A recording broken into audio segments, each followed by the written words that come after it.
125 000 francs CFA est désormais la somme que devrait s'acquitter chaque tenancier des parpaings, communément appelé briqueterie.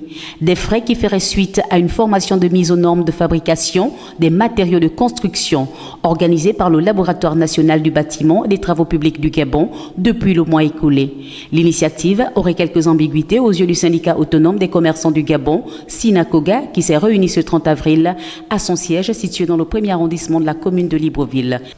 Au milieu du mois de mars dernier, les opérateurs économiques tenanciers et briqueteries et membres du syndicat autonome des commerçants du Gabon ont fait l'objet de convocations. Outre l'absence flagrante de la publication officielle des normes tant vantées, le directeur général du Laboratoire national du bâtiment et des travaux publics du Gabon ne saurait nier ni disconvenir que le président de la République, chef de l'État, a pris la décision de supprimer la parafiscalité illégale en territoire national depuis le 4 mars 2010.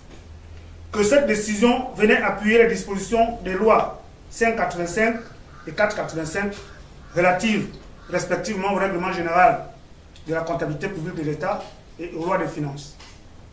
Mesdames et messieurs de la presse, si le président de la République a fait de la vie chère son cheval, il a fait de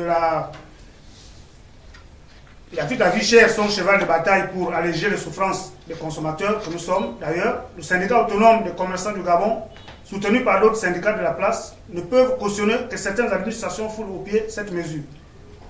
Car cela a été prouvé et établi lors des différents dialogues, tant sociaux que politiques, que la parafiscalité était source d'inflation, de corruption et de vie chère, entretenant ainsi l'informel, la fuite des capitaux et le retournement des deniers publics.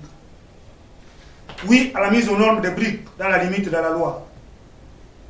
Mais à quel prix? Non au recouvrement des créances telles que définies dans l'arrêté en l'absence de leur encadrement dans la loi et de leur non-inscription dans la moindre loi des finances. Désireux d'élucider certaines zones d'ombre dans cette problématique, le SINACOGA sollicite une commission tripartite, entre autres. C'est ainsi que, comme un seul homme, les producteurs de briques, membres du SINACOGA, proposent la formation au préalable d'une commission tripartite comprenant les administrations concernées, les organisations professionnelles des commerçants et les associations de consommateurs. Ce pour discuter de la publication des normes et leur application, de la formation et son coût, et de l'augmentation inévitable du prix de la brique. Une lettre dans ce sens sera adressée au secrétaire général du ministère des Infrastructures, des Travaux publics et de l'aménagement du territoire dans les prochains jours. À ceux qui se liraient dans ce qui précède, le coût de la brique pourrait augmenter. La tenue de cette commission reste très sollicitée.